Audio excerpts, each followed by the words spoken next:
Morning, everyone, or good afternoon. I've basically been sent an email from Nelson Ashley. Last night I received the email, and they just wanted to ask me a few questions. So I'm gonna try and answer them the best of my ability. So I've got my little helper here. It's my little son, Kieran. Right. So I've basically had to write out all the questions, and then obviously I'm gonna try and answer them the best I can. So basically, Nelson Ashley wanted to ask me, "Hi Dave, I'm building a bike over Christmas and wanted some advice." Okay, so number one, is there much difference between the performance, speed, reliability from the 50cc and the 60cc or 80cc motorized bike engine? Or do I recommend the 80cc? So to be fair, there is quite a bit of difference between the 50cc, or they might even call it the 49cc or 50cc, and the 66 to 80cc. There is quite a bit of difference. Performance, you're going to get basically the same set of performance. I mean, they both work exactly the same. It's the same sort of built like setup of engine. So the actual main difference is the size. Now, a lot of people think, oh yeah, well the 49cc or the 50cc is going to be exactly the same size casing. It's not. It's way smaller, a hell of a lot smaller, in fact, than what the 80cc or the 60cc is. And like the difference is even the speed. Like the speed difference with the 66cc, you're going to get a definitely bigger increment of speed compared to what you will on the 49cc. So yeah, that I mean, there are two different like differences already, like so far with that. So to be fair, if it was me, like he was asking my recommendation, so I feel like to be fair, the 80cc is not going to be more reliable. They are exactly the same in reliability because they use exactly the same sort of setup. And I mean, to be fair, they're going to be as reliable as the other, depending on what engine that you get. I mean, a lot of the engines they're very cheaply made, so just be careful which one you get. Any Kieran? Yeah, he's very interested. So let's move on to question number two. Hey, mate. Right. So, does the gear change setup make a difference? So, on the twist or lever shift on the handlebars? Okay, so to be fair, it doesn't really matter which you use. You can use either the twist or the lever shift on the handlebars because to be fair, if they're both using the throttle cable to go straight into the carburetor, you're going to get exactly the same. If you're using the twist part or you're using the shift part, it's going to be exactly the same. I mean, even if you have been on like a say a quad bike, they use like a little shift on their handlebars, or you can use the twist grip on a mini motorbike. It's going to be exactly the same setup as long as they're using the same sort of cable method of like pulling the cable in and pulling the cable back out of the carburetor. Then it's going to work exactly the same. So it doesn't really matter.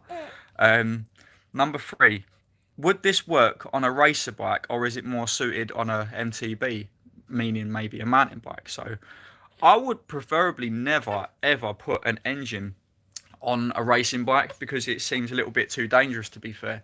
Because like when you're thinking about it, the front wheel and the back wheel is only 10 mil thick, so the actual tire size is only going to be 10 mil, like 10 millimeter thick. So when you think about it, it's not going to be practical because if you do end up going over it like I say over bumps or it like maybe near a pothole or anything like that, it's going to be extremely dangerous.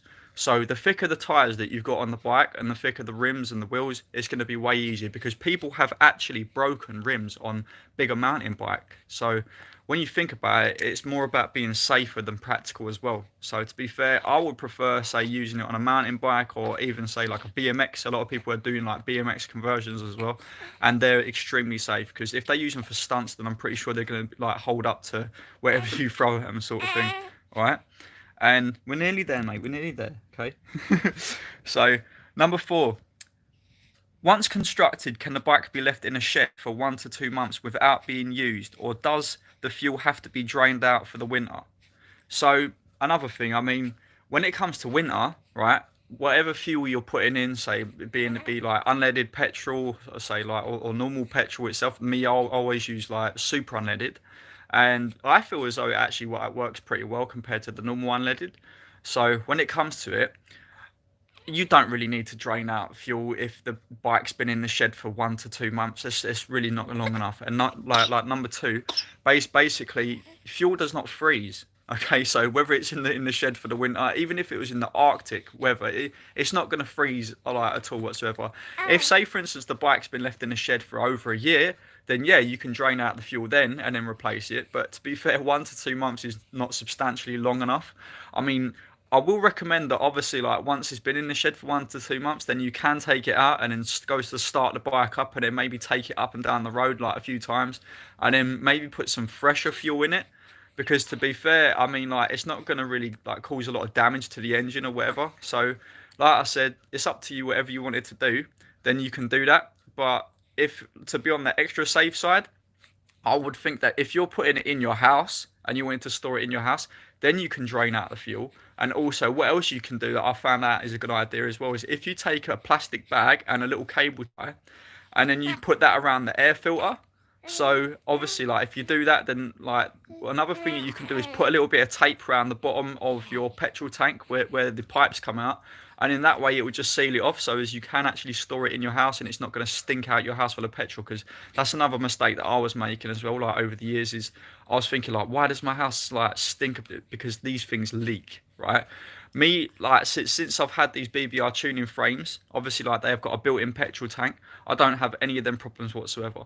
And also the carburetor that I've got now, it's a high performance carburetor that I've got, and I've got no like problem with fumes coming off of that at all. Like they work amazing, and it's not just that they work really great, it's that basically they're very reliable carburetors. They don't drip, they don't leak, they don't smell or nothing. So I'm very happy with that.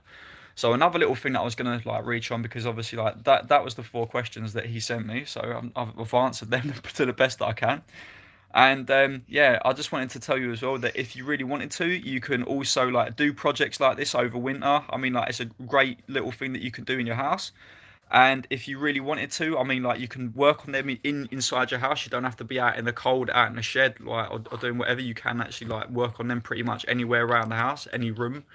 And they don't really take a lot of like tools to set up. I mean, like they are pretty like easy to get going. And it, Kieran, even you're building one, aren't you, mate? So yeah, like they are pretty easy, pretty straightforward to set up. And if you do end up with like any problems or whatever, just drop me a little like line, and I'll be able to help you out as much as I can. Um, a lot of people they struggle with like doing say the back wheel, like when it comes to the sprocket setup as well. But I've got a few videos to help you like sort of do a better setup. So instead of using the clamp method where it goes up against your spokes, I mean, you can actually do what I've done. Just get yourself a disc brake back wheel, take the disc brake off, and then put your say 36 tooth sprocket like the actual sprocket over the disc brake, and then transfer the pattern of the holes, drill it out, and then mount that to your disc brake.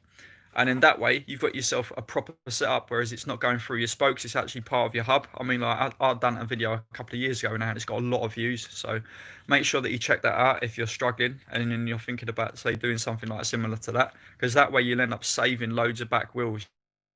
You won't go through billions of back wheels over the years, because that is very frustrating, especially seeing as like it's quite expensive to keep like replacing that on it all the time. But if you get yourself a disc brake back wheel, they are pretty cheap. You can say overcome this problem in a very short period of time. So that'll be another bit of frustration out of the way. Another thing that I was going to say is, for instance, if you wanted to get yourself a better gas tank, you can. And a lot of people were actually adapting 5 litre gas tanks. So you'll be able to not just go further, but obviously if you're making them a lot better, sort of thing, so they don't leak and obviously the bolts don't snap. And a lot of people that I've noticed, like this is kind of silly. They keep like taping their gas tanks to their bike because their frame might be a bit too thick, or like they don't really know what they're doing. Don't tape your gas tank to your frame. Don't it don't just look unsightly, but it's very dangerous as well. I mean, the sellotape itself, I mean, like can come very loose. I mean, like the glue can fail and then it will just end up going everywhere, especially over the floor. So it's actually pretty dangerous that you're doing this. Okay, so yeah, that's just a few little questions that me and Kieran thought we are going to ask. Okay. Happy, ain't you, mate? So yeah, I thought I'd answer a few questions for this guy. So it was really nice of you to email me, but I thought I'd get back to you the best I could. So yeah, like now that I've answered the questions, I feel as though to the best of my ability, and I've also added in a few there just to help out everyone. So yeah, if anyone else has got any other problems or whatever, just send me a message and I'll try my best that I can to obviously help you guys out. And yeah, I'm just very happy obviously like people are still reaching out to me about this, so I'm doing the best that I can. But obviously, like seeing as Kieran's here now, it's pretty hard for me to obviously like get as many videos out as I can now. So I'm just trying my best. So yeah, it's been really great like catching up with people as it always is. But yeah, if you are thinking about doing something like this over Christmas, then yeah, just crack on with it. And if you wanted to, I am on Facebook, I am on YouTube as well. Like if you want, just send me the links or whatever to the bikes that you build or whatever. I'd be really, really happy to see what you're coming up with. But I just wanted to say thanks to everyone for following the videos on the channel, and please remember to subscribe. Like there is a little red button around the screen. Just click that little subscribe button, not just for my sake, but for his sake as well. So yeah, it's been great talking to you as it always is. Everyone have a lovely day or night wherever you are, and just remember to stay safe, okay?